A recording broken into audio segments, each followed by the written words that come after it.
Hi guys, कैसे हैं सब लोग।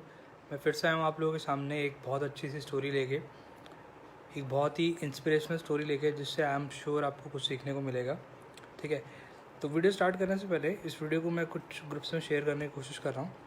सो आप भी इस वीडियो को कुछ ग्रुप्स में शेयर कर सकते हो, ताकि और लोग भी ज़्यादा से ज़्यादा लोग हमारे साथ जुड़ पाएँ इस वीडियो में और मैक्सिमम बेनिफिट ले पाएँ, मैक्सिमम चीज़ें वो सीख पाएँ, ताकि अभी घर बैठे वो कुछ सीख पाएँ और हो सकता है उनकी लाइफ में कुछ ऐसी प्रॉब्लम चल रही हो जो इस वीडियो के थ्रू उनको कोई सोल्यूशन मिल पाए। राइट, सो आप भी इस वीडियो को मैक्सिमम लोगों को शेयर करो।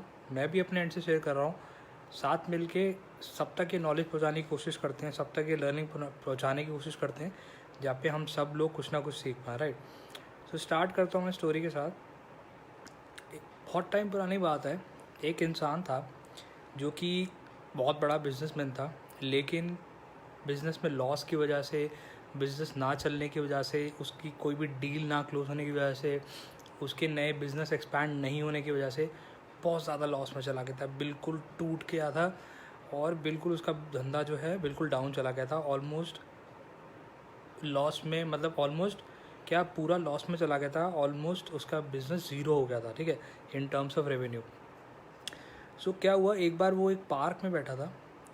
एक पार्क में बैठता है, बहुत परेशान है, ठीक है, अकेला एक पार्क में बैठा होता है और सोच रहा होता है कि क्या करूं, क्या ऐसा करूं कि मैं अपने बिज़नेस को रिवाइव कर पाऊं, दोबारा से ग्रो कर पाऊं, दोबारा से अपने बिज़नेस को उठा पाऊं। क्या ऐसी स्ट्रैटेजीज़, क्या ऐसा मैं मतलब क्या ऐसी चीज़ों पे काम करूं, क्या इनोवेशन लेके आऊं, किस तरीके से बेटर मैं डीलिंग कर पाऊँ, क्या करूँ क्या करूँ, वो सोचता रहता है। तो क्या होता है, एकदम से उसके पास एक आदमी, एक बुज़ुर्ग आदमी आते हैं, ठीक है। तो बुज़ुर्ग आदमी आके उसके साथ बैठते हैं बेंच पे और उसे कहते हैं, तुम बहुत परेशान लग रहे हो, तुम्हारी शक्ल से ऐसा लग रहा है कि तुम बहुत ज़्यादा दुखी हो लाइफ में, कुछ ना कुछ तो हुआ है तुम्हारे साथ, क्या हुआ है बताओ, हो सकता है मैं तुम्हारी मदद कर पाऊँ कुछ। तो वो जो इंसान होता है, जो बिज़नेसमैन होता है, वो बहुत सोचता है कि एक अनजान आदमी है, मैं इसे बताऊँ नहीं बताऊँ, इसे क्या पता होगा बिज़नेस के बारे में, ठीक है, कुछ भी। तो वो फिर भी हिम्मत करके उस इंसान को अपना दुखड़ा बताता है कि ऐसे ऐसे मुझे बिज़नेस में लॉस हो गया और मेरा बिज़नेस बिल्कुल ख़त्म हो गया, मैं कोई भी अपना बिज़नेस एक्सपैंड नहीं कर पा रहा हूँ, मेरे सारे बिज़नेस डूब चुके हैं, तो मैं बहुत परेशान हूँ, मुझे बहुत सारे जो है कमिटमेंट्स हैं उनको पूरा करना होता है हर मंथ, तो मैं कैसे, मतलब मुझे समझ नहीं आ रहा मैं क्या करूँ।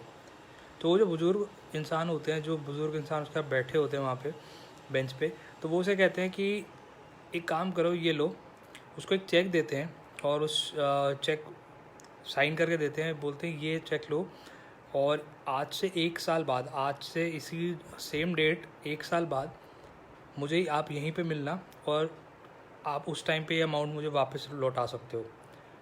तो उस इंसान को समझ नहीं आता, वो सोचता है क्या करूँ क्या ना करूँ।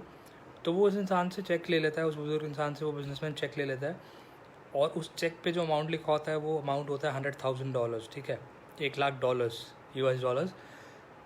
सो और स्पेशल बात क्या होती है उस चेक की, कि उस चेक पे लिखा होता है साइंड बाय आर्नल्ड कार्नेगी, ठीक है। अगर आपको आर्नल्ड कार्नेगी के बारे में पता हो, डेनियल कार्नेगी के बारे में पता हो, तो वो one of the richest man थे उस टाइम पे। ये काफ़ी पुरानी एक मैं बात बता रहा हूँ।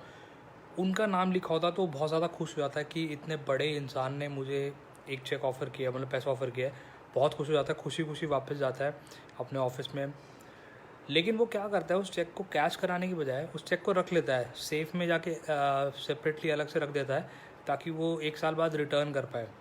तो उस चेक को आराम से बिल्कुल सेफ़ में जाकर रख देता है, उसे कभी कैश आउट नहीं कराता, उसे पड़े रहने देता है। अब वो क्या करता है, दोबारा से अपने बिज़नेस पे काम करता है, दोबारा से मीटिंग्स करता है, नेगोशिएशंस करता है, मार्केटिंग करता है, सेल्स बढ़ाने की कोशिश करता है, अपने बिज़नेस को एक्सपैंड करने की कोशिश करता है, डील्स क्लोज करने की कोशिश करता है, सब चीज़ें ट्राई करता है और इस बार डिफरेंस क्या होता है, वो सक्सेसफुली कर पाता है, ठीक है। उसकी बिज़नेस बढ़ना स्टार्ट हो जाता है, वो नए लोगों को अपने बिज़नेस में ला पाता है, अपना बिज़नेस एक्सपैंड कर पाता है, इंटरनेशनल लेवल पे उसका बिज़नेस ग्रो करना शुरू हो जाता है, ठीक है। उसकी रेवेन्यू जनरेट होना शुरू हो जाता है, उसका रेवेन्यू मल्टीप्लाई, उसकी इनकम मल्टीप्लाई होनी शुरू हो जाती है, कई गुना हो जाती है। तो बहुत खुश होता है, बहुत ज़्यादा खुश होता है। वो जितने भी उसके कमिटमेंट होती है हर महीने की, साल की, वो सब कमिटमेंट्स पूरी कर पाता है। अब 1 साल का टाइम बीतता है, वो दोबारा से उसी जगह पे जाता है, उसी बेंच पे जाता है जहाँ पे वो आज से 1 साल पहले बैठा था और जहाँ पे वो बुज़ुर्ग इंसान उसे मिले थे। तो फिर से वो बुज़ुर्ग इंसान उसे मिलते हैं वहाँ पे, और जैसे ही वो उस बुज़ुर्ग इंसान को वो बिजनेसमैन चेक वापस करता है और अपना सक्सेस की स्टोरी बताने की कोशिश करता है, एक पीछे से एक भागती हुई दौड़ती हुई एक नर्स आती है और नर्स बोलती है, बहुत अच्छा किया आपने कि आपने इनको पकड़ लिया। ये इंसान इधर से उधर हमेशा जो ओल्ड एज होम होते हैं वहाँ से भागता रहता है और बोलता है कि मेरा नाम एंड्रयू कार्नेगी है, ठीक है, और ऐसे बोल के लोगों को पागल में आता है। तो वो जो बिजनेसमैन होता है वो शॉक्ड हो जाता है सुन के कि ये एंड्रयू कार्नेगी नहीं है। तो उसको समझ नहीं आता कि वो क्या रिएक्ट करे। तो वो सोचता है कि ये इंसान कौन है जिसने मुझे इतना पैसा भी दिया और उसका साइन भी था, पर ये एक्चुअली में रियलिटी में वो इंसान नहीं है। मतलब उसके माइंड में ये चीज़ आती है कि ये जो पैसा दिया गया था मुझे वो रियल में पैसा है ही नहीं, क्योंकि उस इंसान के अकाउंट का ही पैसा नहीं है, तो वो रियल मनी नहीं थी। लेकिन फिर भी मैं अपने बिज़नेस को ग्रो कर पाया, उस पर काम कर पाया और दोबारा से अपने बिज़नेस को उठा पाया, अपने बिज़नेस को एक्सपैंड कर पाया, ठीक है। सो वहाँ पे रीज़न ये था कि इस स्टोरी से जो मैं बताना चाह रहा हूँ आपको, वो भी आपको थोड़ी देर, वो इसलिए सब कुछ कर पाया, इसलिए अपने बिज़नेस को बढ़ा पाया क्योंकि उसका एक ही रीज़न था, उसको पता था कि अगर कुछ नहीं हुआ तो उसके पीछे वो $1,00,000 का चेक है। तो उस $1,00,000 के चेक ने उसको पावर दी ताकि वो दोबारा से बिज़नेस शुरू कर पाए। उसका कॉन्फिडेंस ख़त्म हो गया था, सब खत्म हो गया था, लेकिन उस एक चेक के अमाउंट की वजह से उसका कॉन्फिडेंस दोबारा बिल्ड हुआ। सो कहने का मतलब मेरा यहाँ पे ये है कि self confidence is the best.